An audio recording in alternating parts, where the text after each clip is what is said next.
Grade 2 requirements, techniques. The first technique we're going to talk about is the interview stance. When you're approached by somebody, you're going to step back at a 45-degree angle, taking your vitals out of target, but keeping a straight line into their target, to the center of their body. Your feet, your weight is on the balls of your feet. You're coiled up and ready to do a strike. You're far enough away that he's got to shift his weight or move to get to you. The position of your hands depends on the position of his hands. Typically, they're either at your sides, crossed at your chest, one hand up, or the Jack Benny pose, and a defensive posture.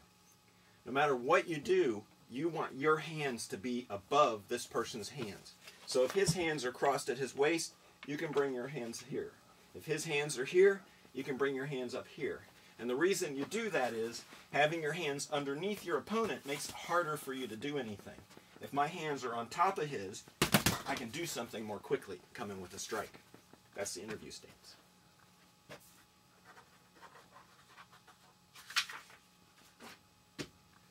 Next technique is chin jab with a post.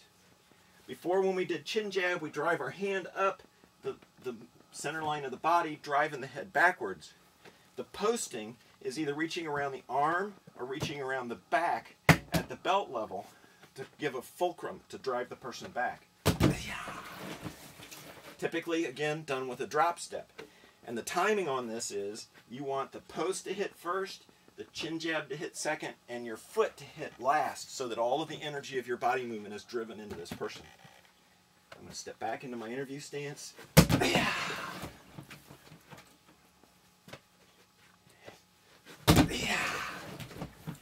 Chin jab with a post. Next technique we're going to talk about is a pivot. A pivot is a way to get additional space between your opponent and you. I've been approached too closely. I want to step back with a pre-step and then get into my bladed stance, and I've created additional space between me.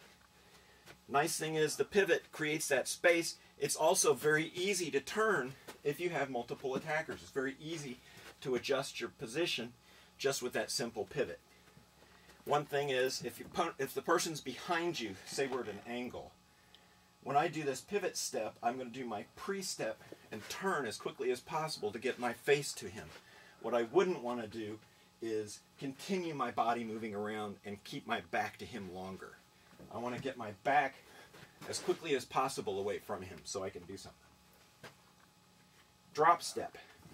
When you do a drop step, you step back into your interview stance, you pick your leg up and fall forward into the person. Again, your foot doesn't hit the ground until after all that energy has been put into the person. I step back into my stance.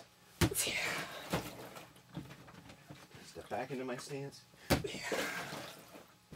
That's a drop step. And lastly is stomping and driving.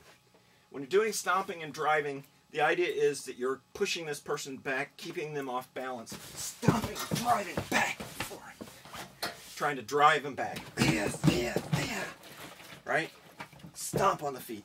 Stomp, drive the person back, then do something to take them out. Those are the techniques for grade 2.